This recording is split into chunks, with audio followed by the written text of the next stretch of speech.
Ini saya berikan ijazah ya, untuk meringankan persoalan hidup. Satu, yang ini tadi, jaga rahmat Allah.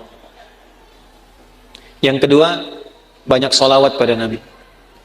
Allahumma salli ala sayyidina Muhammad. Banyak sholawat pada Nabi. Itu orang yang sering sholawat pada Nabi, salah satu faedahnya insya Allah dimudahkan urusan hidupnya.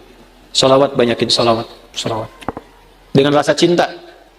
Walaupun sekedar sholawat pun Allah berikan jawaban. Ini saya tanya nih, kita istighfar sendiri sama Allah, astagfirullahaladzim, dengan kita berwasilah menggunakan sholawat, kira-kira mana yang paling utama? Tapi jangan tebak-tebakan. Mana yang paling utama? Gini, dua-duanya utama. Tapi kalau kita mau dilihat mana yang paling berpotensi diterima, itu sholawat. Kenapa? Kalau kita istighfar langsung kepada Allah, ya Allah, ampuni dosa saya, bagus, langsung hubungan. Tapi Allah masih melihat ketulusan hati kita. Karena ada yang istighfarnya cuma di lisan, gak nyampe ke hatinya.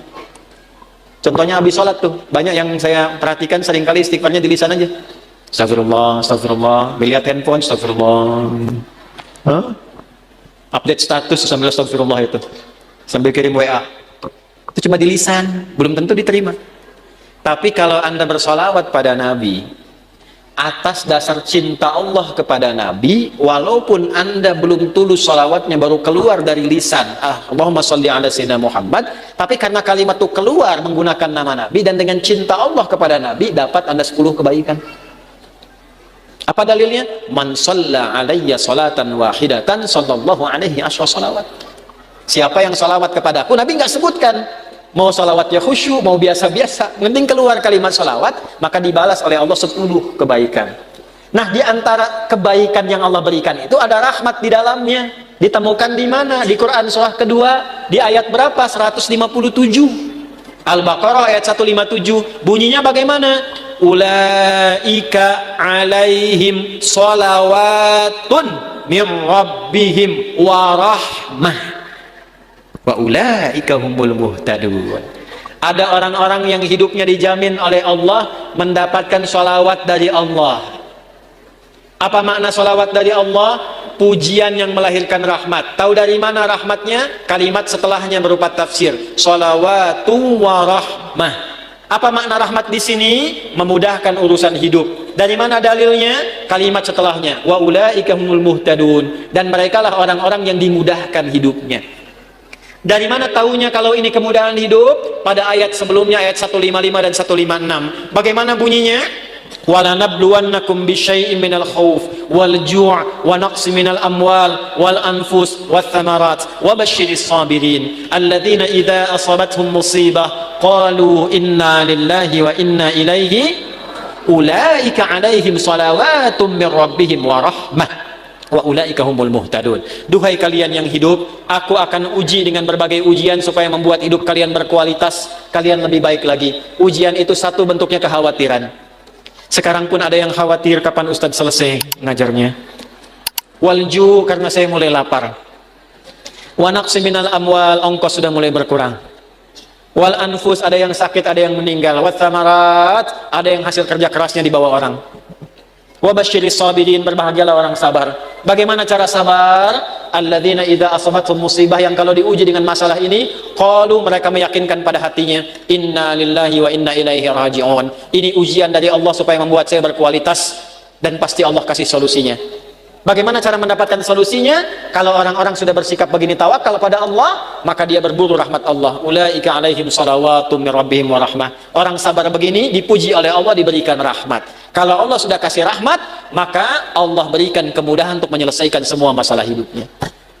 Maka orang-orang yang mempraktekkan hadis ini, ar-rahimuna, orang-orang yang berkasih sayang, mempraktekkan hidup dengan rahmat, langsung otomatis dijaga oleh Allah dengan rahmatnya ini, supaya dimudahkan semua urusan hidupnya. Semakin kuat prakteknya, semakin mudah hidupnya. Saya berani berkata begini karena saya mencoba, benar enggak ini kan, dengan keyakinan tuh.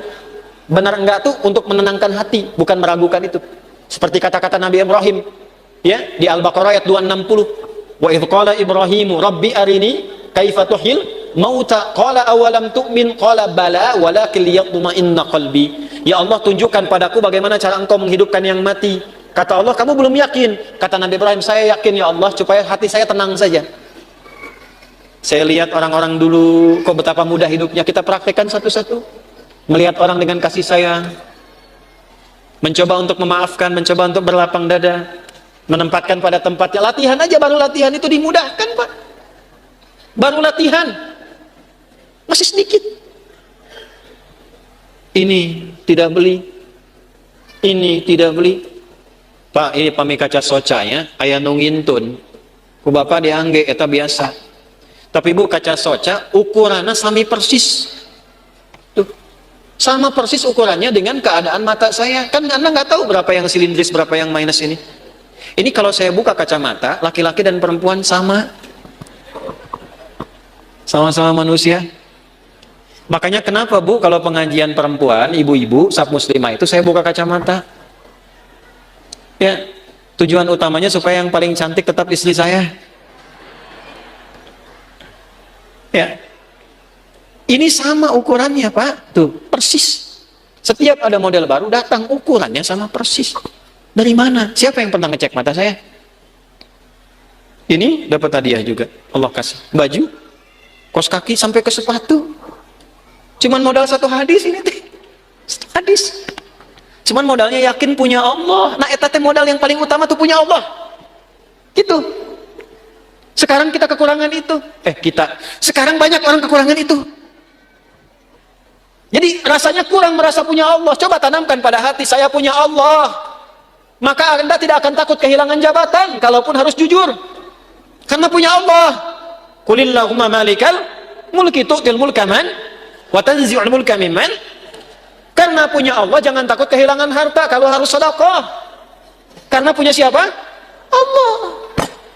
Makanya dekati Allahnya. Ittaqillaha haitsuma kunta wa atbil hasanata sayyi'atal hasanatan wa ihfadillaha yahfad. Jaga Allah, Allah jaga kita. Jaga Allah itu maksudnya apa? Jaga diri kita tersambung dengan Allah. Ini pakai hadisnya, pakai praktekkan dalam hidup. Saya bukan ingin menunjukkan ini berhasil, tidak, bukan itu. Kan bicara kalau mengalami itu enak gitu. Menceritakan pengalaman ulama itu enak yang sudah terjadi. Dulu orang begini dijaga oleh Allah. Imam Nawawi itu selama hidupnya 99% makannya diantarkan oleh ayahnya. Makannya cuma sekali malam ba'da isya. Apa yang dimakan? Kue kering dengan zaitun. Minumnya sebelum subuh. Setiap hari sampai meninggal. Karena beliau meninggal duluan, bapaknya baru meninggal 7 tahun setelah Imam Nawawi meninggal. Saking bapaknya ingin jaga anaknya terhubung dengan Allah, makanannya dijaga. 1%-nya kalau diundang, ada jamuan dipastikan dulu halal. Nggak mau makan sendiri, yang lain diajak makan sama-sama. Imam Nawawi itu. Makanya sampai sekarang berkah, kitabnya masih kita jaga dan kita kaji sampai sekarang. Karena apa? Menjaga hubungan dengan Allah. Ya. Nah, itu yang kedua. Kalau kita benar jaga dengan Allah melalui rahmat Allah, praktekkan hadis ini, insya Allah hidup kita pun dijaga, dimudahkan oleh Allah sesuai dengan kadar maslahat dunia akhirat kita.